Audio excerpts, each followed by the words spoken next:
Hello student.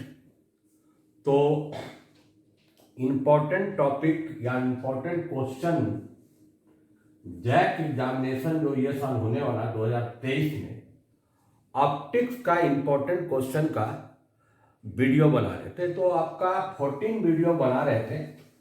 एक video और last में मतलब 10 वीडियो करीब हम बनाए आपका लॉन्ग आंसर क्वेश्चन का, और 3 या 4 वीडियो बनाए आपका शॉर्ट आंसर क्वेश्चन का। एक टॉपिक इंपॉर्टेंट बचा हुआ था शॉर्ट क्वेश्चन रे ऑप्टिक्स का, उसका हम कुछ शॉर्ट क्वेश्चन नहीं बता पाए हैं। इस लेक्चर में उसको हम पूरा कवर करेंगे। तो इतना शॉर्ट क्वेश्चन और लॉन्ग क्वेश्चन पढ़ने के बाद ऐसा कोई क्वेश्चन नहीं बचेगा कि आप उसको डील नहीं करिएगा। तो आते हैं, एक टॉपिक था रे ऑप्टिक्स में, छूट गया था। पहला तो ये अलग शॉर्ट है, व्हाट इज क्रिटिकल एंगल, और इसके साथ है total internal reflection, TIR, total internal reflection, और क्या है क्रिटिकल एंगल। एक साथ ही दोनों को हम कवर करेंगे। दो शॉर्ट क्वेश्चन इसमें आता है, व्हाट इज क्रिटिकल एंगल और सेकेंड आएगा टोटल इंटरनल रिफ्लेक्शन। ये देखिए, पहले आप फिगर समझाते हैं। ये मान लीजिए नीचे कोई डेंसर मीडियम है, जैसे सपोज कीजिए वाटर ही है, और ऊपर में क्या है रेरर है। ये आपका रेरर मीडियम, ये क्या है डेंसर मीडियम। रे यहां पर इंसिडेंट करेगा डेंसर टू रेरर। अगर कोई रे डेंसर से रेरर जा रहा है, सीधे जाता है, तो क्या हो जाएगा अवे फ्रॉम दी नॉर्मल। ये एंगल आपका आई हुआ और ये एंगल क्या हुआ आर हुआ। तो आर का वैल्यू ग्रेटर देन क्या है आई। अगर रे डेंसर से रेरर जाएगा तो angle of refraction greater than angle of incidence. अगर इसको हम धीरे धीरे एंगल को बढ़ाते जाएंगे तो आर का भी वैल्यू बढ़ेगा। एक ऐसा लिमिटिंग एंगल पर इंसिडेंट किया कि रे चला गया along the surface, that means ये एंगल ऑफ रिफ्रैक्शन कितना हो गया 90 डिग्री। तो उसका जो करस्पॉन्डिंग एंगल ऑफ इंसिडेंस होगा उसी को क्या बोलते हैं क्रिटिकल एंगल। अगर आपको इससे जरा सा भी अधिक एंगल पर कोई रे इंसिडेंट करेगा तो रे वापस उसी मीडियम में रिफ्लेक्ट कर जाएगा।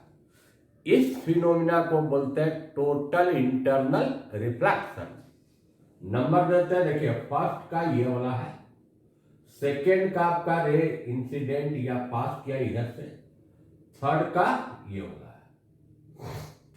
तो दोनों क्वेश्चन इसमें समझ रहे हैं, जैसा हम शॉर्ट में लिख रहे हैं। पहला चीज देखिए, इसमें क्या हो रहा है, रे of light passes from denser to rarer medium। पहला ये कंडीशन है। अगर डेंसर से रेरर जाएगा, therefore angle of refraction greater than होगा एंगल ऑफ इंसिडेंस। आर का वैल्यू ग्रेटर देन आई होगा फर्स्ट फिगर का। सेकेंड में अगर रे ऑफ लाइट एक लिमिटिंग एंगल पर इंसिडेंट किया, if the ray of light incident at limiting angle, मतलब उससे कम होना ज्यादा हो, limiting angle such that the angle of refraction becomes कितना डिग्री हो गया, becomes 90 degree, then the corresponding angle of incidence is called critical angle. मतलब जब एंगल ऑफ रिफ्रैक्शन का वैल्यू 90 डिग्री होगा तब एंगल ऑफ इंसिडेंस, जो करस्पॉन्डिंग एंगल ऑफ इंसिडेंस है, उसका वैल्यू क्या होगा? Critical angle. मतलब इसको आप ऐसे एक लाइन में कैसे डिफाइन कीजिएगा? क्रिटिकल एंगल का मतलब हुआ, critical angle is defined as angle of incidence है, मतलब आई है, जिसके लिए फॉर विच, जिसके लिए angle of refraction is 90 degree. That means A R होगा 90 डिग्री, तो आई का वैल्यू क्या लीजिएगा? Critical angle C. तो एक क्वेश्चन समझ गए, व्हाट इज क्रिटिकल एंगल। तो इसमें कंडीशन क्या हुआ कि इफ रे of light passes from denser to rarer medium and incident at a limiting angle such that angle of refraction becomes कितना degree? 90 degree, then corresponding angle of incidence is called critical angle। अब आइए third figure में। Third में क्या है? Critical angle से अगर जरा सा भी अधिक एंगल पर इंसिडेंट करेगा तो रे वापस से मीडियम में रिफ्लेक्ट होगा। If the ray of light incident at angle greater than critical angle, अगर क्रिटिकल एंगल से अधिक एंगल पर इंसिडेंट करेगा then it is reflected back in the same medium। उसी मीडियम में क्या होगा? वो रिफ्लेक्टेड बैक होगा। दिस फिनोमिना, ये जो घटना हुआ, this phenomena is called total internal reflection.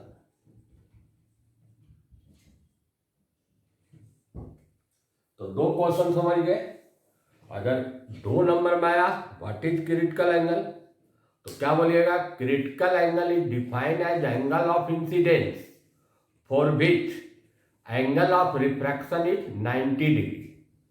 अगर पूछेगा what is total internal reflection, तो उसका क्या जवाब दीजिएगा? If the ray of light incident at angle greater than critical angle, then it is reflected back in the same medium and this phenomena is known as total internal reflection। अब आइए दूसरा, इसी का क्वेश्चन का दूसरा form कैसे पूछता देखिए। 2 क्वेश्चन पहले इसमें देख लीजिए, तब इसमें कुछ एप्लीकेशन बताएंगे, यूजेज क्या है। सेकेंड क्वेश्चन लेते हैं, जो आप समझ गए, खाली उसको पॉइंट आउट कर दें। What are conditions of total internal reflection. Total internal reflection होने का क्या कंडीशन है?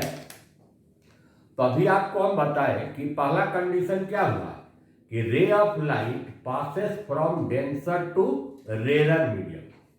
सेकेंड कंडीशन क्या हुआ कि angle of incidence should be greater than angle critical angle. तो 2 कंडीशन में पहला होगा कि द रे ऑफ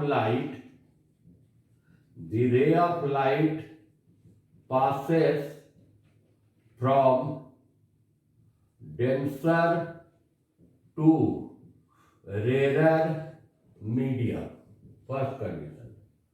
दूसरा कंडीशन होगा angle of incidence is greater then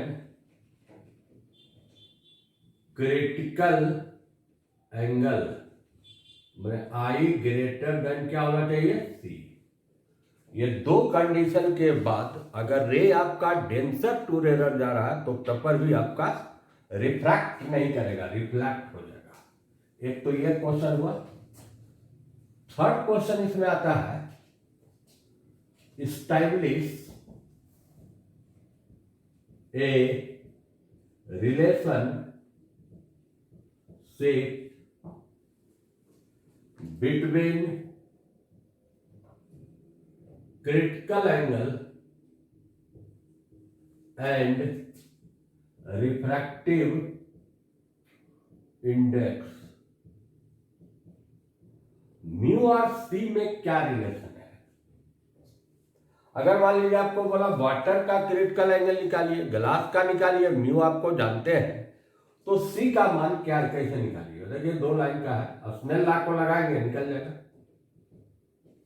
ये मान लीजिए इधर वाटर है और इधर एयर है, एयर टू वाटर जाएगा तो क्रिटिकल एंगल का फॉर्मेशन नहीं होगा, डेंसर से किस में जाना चाहिए, रेयर। एक फिगर खाली बना रहे हैं, ये चला गया अलोंग द सरफेस। आर का वैल्यू कितना डिग्री हुआ, 90। जब ये 90 होगा तो आई का वैल्यू क्या होगा, 3 होगा। इसमें क्या अप्लाई करना है, अगर आर का वैल्यू 90 तो आई का वैल्यू सी माने कौन एंगल, क्रिटिकल एंगल। यहां पर आप स्नेल लॉ को अप्लाई कीजिए, applying Snell's law. Snell law को अप्लाई करेंगे तो यहां क्या लिखेगा, W mu A water to A sine I बटा साइन आर। साइन आई का वैल्यू क्या लेंगे, सी, और साइन आर का वैल्यू कितना है, 90। साइन 90 क्या हो जाएगा, 1, तो क्या बचा, साइन सी।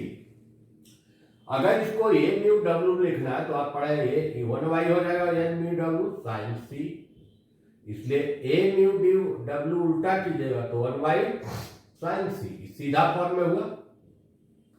ए म्यू डब्ल्यू मतलब वाटर का वर्तमान किसके रिस्पेक्ट में, एयर के रिस्पेक्ट में दिया हुआ वैल्यू तो ये रहेगा। भले आपका रे रिफ्रैक्ट होगा वाटर टू एयर, लेकिन रिफ्रैक्टिव इंडेक्स का सीधा फॉर्म क्या है, ए म्यू डब्ल्यू। अब यहां पर इसको अगर हम सिंपली म्यू लिखे तो म्यू बराबर 1y साइन सी, यही आपका रिलेशन है। म्यू या साइन सी बोलिएगा तो 1y म्यू, या सी बोलेंगे तो साइन इनवर्स 1y म्यू। उल्टा रिलेशन याद रखना है।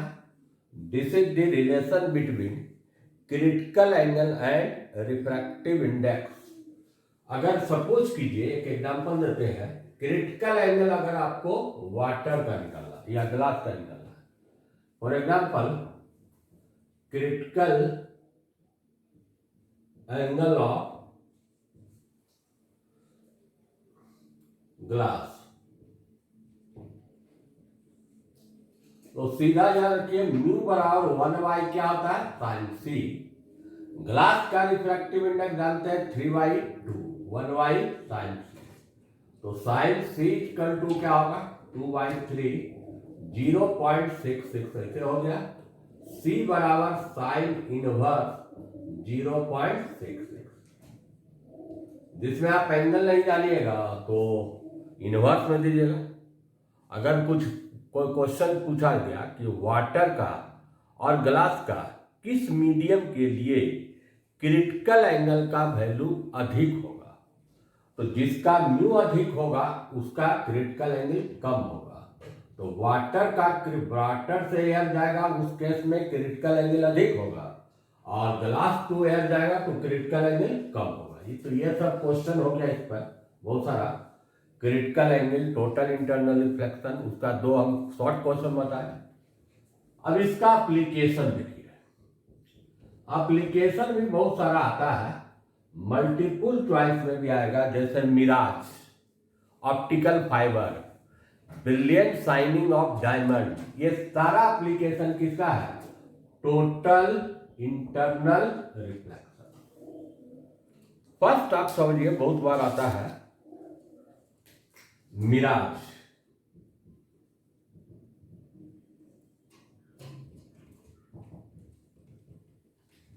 जिसका हिंदी होता है मृग तृष्णा। दूर में क्या है कि मरुस्थल में आदमी को प्यास ज्यादा लगता है क्योंकि गर्मी ज्यादा पड़ता है। तो बहुत दूर में जहां पर पेड़ पौधा रहेगा उसके नीचे लगेगा कि पानी का जमाव है। तो मिराज का फॉर्मेशन ड्यू टू किसके कारण होता है? Total internal reflection. रीजन पूछेगा, मल्टीपल चॉइस पूछेगा तो टोटल इंटरनल रिफ्लेक्शन, हम इसको अभी समझाएंगे। और इसमें आप भी देखते होंगे कि गर्मी के दिन में आप गाड़ी चलाते हैं, मोटरसाइकिल चलाते हैं, तो रोड पर दूर में लगता है कि इस टाइप से पानी तैरता हुआ नजर आ रहा है, जबकि एक्चुअल में वहां कोई वाटर नहीं रहता है। उसका भी रीजन क्या है? Total internal reflection. तो मिराज का फॉर्मेशन कैसे होता है देखिए, एक फिगर हम बना रहे हैं।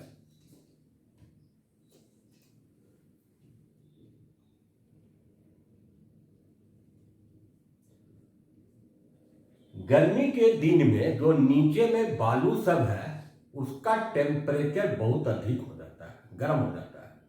आप उसमें पैदल चल भी नहीं सकते हैं, ऐसे भी जनरल मरुस्थल छोड़ दीजिए। गर्मी के दिन में खाली पैर आप बालू में नहीं चल सकते हैं, और ऐसे मट्टी वाला जमीन में आप चल सकते हैं, क्योंकि बालू बहुत ज्यादा हीट ले लेता है सन से। तो यहाँ का हीट बहुत ज्यादा लिया, मतलब हीट एनर्जी लिया, और हीट एनर्जी लेके ये सब तुम्हारा एयर का जो मॉलिक्यूल्स है वो किधर जाने लगेगा? ऊपर। कहने का मतलब हुआ कि नीचे का जैसे जैसे ऊपर जाएंगे वैसे वैसे एयर का डेंसिटी क्या होगा? बढ़ते जाएगा। ये वाला क्या हुआ? मेन चीज क्या समझे कि यहां पर बालू गर्म हो गया, गर्म होने से क्या लिया? हीट एनर्जी लिया। हीट एनर्जी के कारण जितना भी एयर का मॉलिक्यूल्स है इसके सराउंडिंग सटा हुआ है वो आपका मूव करेगा किधर? काइनेटिक एनर्जी में बदल गया ऊपर। इसका मतलब ऊपर जैसे जैसे जाते हैं वैसे वैसे इसका माने डेंसिटी क्या होगा? बढ़ते जाएगा। मैंने यहां पर ऊपर जाने से डेंसिटी क्या हो रहा है? लेयर का इंक्रीज कर रहा है। मान लो कि यहां पर एक पेड़ है दूर में, एक कोई ट्री है मान लीजिए। तो जैसे जैसे डेंसिटी बढ़ रहा है तो अगर आप दो लेयर को कंसीडर करते हैं तो ऊपर वाला लेयर डेंसर होगा, नीचे वाला लेयर क्या होगा? रेयर होगा। जैसे मान लीजिए 1 2 3 4 ये सब लेयर है। 1 डेंसर हुआ किसके रिस्पेक्ट में? 2 के रिस्पेक्ट में। 2 डेंसर होगा किसके रिस्पेक्ट में? 3 के रिस्पेक्ट में। 3 डेंसर होगा विथ रिस्पेक्ट टू 4। मतलब ऊपर जाने से आपका डेंसिटी बढ़ा, डेंसिटी बढ़ा मतलब मीडियम का रिफ्रैक्टिव इंडेक्स बढ़ा, और जैसे जैसे ऊपर जाएंगे तो आपका लेयर का क्या कहते हैं? आपका डेंसिटी बढ़ेगा, माने डेंसर मीडियम होगा। अब आइए एक रे मान लो ऐसे इंसिडेंट किया, यहां पर नॉर्मल मान लिया, ये डेंसर से रेरर जा रहा है तो क्या होगा इसमें? Away from the normal. ई कोण आई मान लो है, और ई कोण क्या है? R1। अब जैसा ये जा रहा था फिर यहां पर इंसिडेंट किया तो ये मीडियम 2 3 के रिस्पेक्ट में क्या है? डेंसर है, तो अवे फ्रॉम दी नॉर्मल होगा। ये एंगल अगर R1 है तो ये भी एंगल क्या होगा? R1 होगा। और ये एंगल मान लीजिए कुछ भी R1 डैश मान लीजिए। फिर इंसिडेंट किया, फिर डेंसर से रेरर जा रहा है, अवे फ्रॉम दी नॉर्मल। ये अगर R1 है तो ये R1, ये भी एंगल क्या होगा? R1 होगा, R1 डैश होगा। तो आप क्या देख रहे हैं कि जैसे जैसे पेड़ से जो रे आ रहा है वैसे वैसे क्या हो रहा है कि एंगल ऑफ इंसिडेंस इंक्रीज करते जा रहा है। जैसे जैसे लेयर नीचे जा रहे हो एंगल ऑफ इंसिडेंस क्या कर रहा है? एंगल ऑफ इंसिडेंस आई जो है इंक्रीजेस। अब एक ऐसा लिमिटिंग एंगल पर इंसिडेंट करेगा अगर आई का वैल्यू ग्रेटर देन क्या होगा? क्रिटिकल एंगल, तो ये आपका इधर आपको क्या करेगा, रिफ्लेक्ट कर जाएगा, आगे नहीं जाएगा। यहां पर मान लीजिए कोई ऑब्जर्वर है, यहां पर कोई ऑब्जर्वर है, ऑब्जर्वर इस रे को रिट्रेस करेगा पीछे, ऐसे रिट्रेस किया, ये तो एक पॉइंट से हुआ, ट्री के डिफरेंट पॉइंट से ऐसे रे आ रहा होगा, और रिट्रेस करने के बाद इसका एक वर्चुअल इमेज यहां दिखेगा, इमेज दिखा ट्री का, किसके कारण, टोटल इंटरनल रिफ्लेक्शन के कारण ऑब्जर्वर को क्या दिखा, ट्री का एक वर्चुअल इमेज दिखा इन्वर्टेड। तो जनरली देखते हैं क्या होता है कि अगर आप पानी के नीचे कोई तालाब उलाव है और बगल में क्या है, पेड़ है, पेड़ का जो शैडो बनता है, छाया बनता है, ऑलवेज पानी में ही बनता है। तो अगर इसका शैडो देख रहा है तो इसको आभास होगा यहां पर क्या है, वाटर।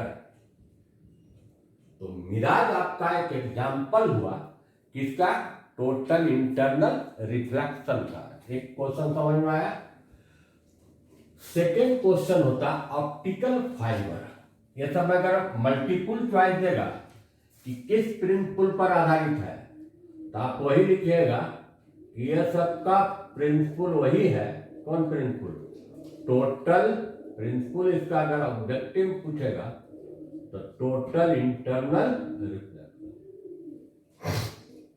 होता क्या है मिराज, ये ऑप्टिकल फाइबर जनरली अगर एक सिग्नल को एक जगह से दूसरा जगह भेजना है बाई एंटीना के द्वारा, तो उसका सिक्योरिटी नहीं रहता, वो सिग्नल को कोई भी ऑब्जर्व कर लेगा, कोई भी रिसीव कर ले सकता है। लेकिन ऑप्टिकल फाइबर से जहां पर हमको भेजना है उसी पर्टिकुलर पॉइंट पर ही जाएगा। ऑप्टिकल फाइबर क्या होता है, एक वेरी थिन, ये मान लिया अगर पहले फिगर देखिए,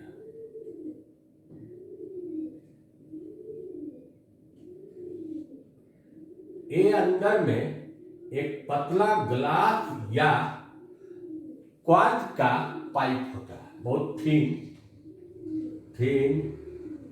ग्लास या क्वार्ट्ज पाइप कोटेड रहता है एक ऐसा मटेरियल से जिसका रिफ्रैक्टिव इंडेक्स कोर के रिफ्रैक्टिव इंडेक्स से कम होगा। मतलब μ1 ग्रेटर देन क्या होगा, μ2। इसको क्लेडिंग बोलते हैं, क्लेडिंग। ये क्या होगा, कोर होगा। ऑप्टिकल फाइबर में एक बहुत पतला थीन और फाइन ग्लास का या क्वार्ट्ज का एक पाइप है जो कोटेड है एक कोर से। ये मैंने कोई भी दोनों ट्रांसपेरेंट मीडियम है, ये भी ट्रांसपेरेंट है, ये भी ट्रांसपेरेंट मीडियम है। कहने का मतलब हुआ ये मीडियम क्या हुआ, डेंसर। ये जो इस पर कोटेड है वो कैसा मीडियम है, रेयर।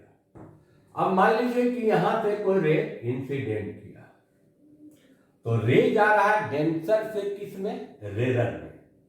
तो ऐसा लिमिटिंग एंगल पर इंसिडेंट किया कि बाहर नहीं निकला, बार बार इसमें क्या हुआ, टोटल इंटरनल रिफ्लेक्शन हुआ। अगर मान लीजिए लाइट ट्रांसपेरेंट था, उससे बाहर निकल जाता तो लाइट का इंटेंसिटी क्या हो जाता है, डिक्रीज कर जाता, घट जाता। तो यहां पर क्या है कि लाइट का मतलब बाहर नहीं निकलने के कारण लाइट का इंटेंसिटी नहीं घटा, और जहां से सिग्नल भेजना और जहां रिसीव करना है उसमें without loss of intensity signal पहुंच गया। इसका अगर आपको यूजेज पूछेगा तो एक यूजेज तो लिखिएगा कम्युनिकेशन सिस्टम में, कि सिग्नल को एक जगह से दूसरा जगह ट्रांसमिट करने के लिए ऑप्टिकल फाइबर का यूज करते हैं। और एक आप लिख सकते हैं इंडोस्कोपी। इंडोस्कोपी मतलब जहां पर ऑपरेशन होता है पेट का। तो आजकल देखते हैं कहीं लिखा रहता है दूरबीन से ऑपरेशन, तो पूरा पेट फाड़ने का जरूरत नहीं है, एक दो जगह होल करके ऑप्टिकल फाइबर डाला और उसमें एक लाइट को ट्रांसमिट करता है और वो कनेक्टेड रहता है किससे, कोई कैमरा से, माने और स्क्रीन पर वहां दिखाई देगा पूरा ऑप्टिकल फाइबर से सिग्नल को भेजेगा स्क्रीन में। तो आपको पता चल जाएगा कि कहां पर डैमेज और कहां पर ऑपरेशन करने की जरूरत है। दो एप्लीकेशन लिखिएगा। ऑप्टिकल फाइबर का भी प्रिंसिपल क्या है, वही है टोटल इंटरनल रिफ्लेक्शन। एक और बता देते हैं, कभी आता है brilliance shining of diamond. Diamond brilliant shining क्यों होता है, बहुत ज्यादा चमकीला क्यों दिखता है? डायमंड का रिफ्रैक्टिव इंडेक्स नियरली होता है 2.5 और साइन सी इक्वल टू क्या होता है 1/म्यू। म्यू बहुत अधिक है तो साइन सी का वैल्यू वेरी स्मॉल होगा, और साइन में अगर एंगल बहुत छोटा है तो सी का वैल्यू क्रिटिकल एंगल भी बहुत स्मॉल ही होगा। होता क्या है कि डायमंड का कटिंग ऐसा किया जाता है, जैसे मान लीजिए इसको तराशा जाता है, बोला जाता है तराशा, और इसका क्रिटिकल एंगल का वैल्यू क्या हो रहा है, बहुत कम है। तो बहुत कम क्या है, तो यहां से अगर कोई रे निकला, वो निकल नहीं पाता, बार बार इसमें क्या होता है टोटल इंटरनल रिफ्लेक्शन होता है, और जहां से निकल जाता है तो क्या दिखता है, बहुत चमकीला दिखता है। तो इसका अगर पूछेगा कि प्रिंसिपल किस प्रिंसिपल पर आधारित है, तो वही लिखेगा टोटल इंटरनल रिफ्लेक्शन। आंसर में क्या दीजिएगा, इसको जैसा जोड़िएगा कि critical angle of diamond is very small due to high refractive index. जब क्रिटिकल एंगल बहुत स्मॉल है तो अगर ray of light coming from diamond suffer several time of total internal reflection and finally emergence from any corner या any point, then diamond appears very माने shining. तो 3 question इस पर बता दिया, ये तीनों में कोई आ सकता है, mirage, optical fibre, brilliant shining of ये। सबका अगर पूछेगा कि व्हाट इज द प्रिंसिपल क्या है, तो टोटल इंटरनल रिफ्लेक्शन है। और वर्किंग तो समझाइए दिए, उसके बाद आप पढ़िए critical angle, total internal reflection, क्या कंडीशन है, रिफ्रैक्टिव इंडेक्स और म्यू में रिलेशन। Thank you. इस ढंग से थ्योरी 15 क्वेश्चन में लॉन्ग क्वेश्चन, शॉर्ट क्वेश्चन का हम जैक 2023 में जो इंपॉर्टेंट है सारा क्वेश्चन को हम डील कर दिए। Thank you.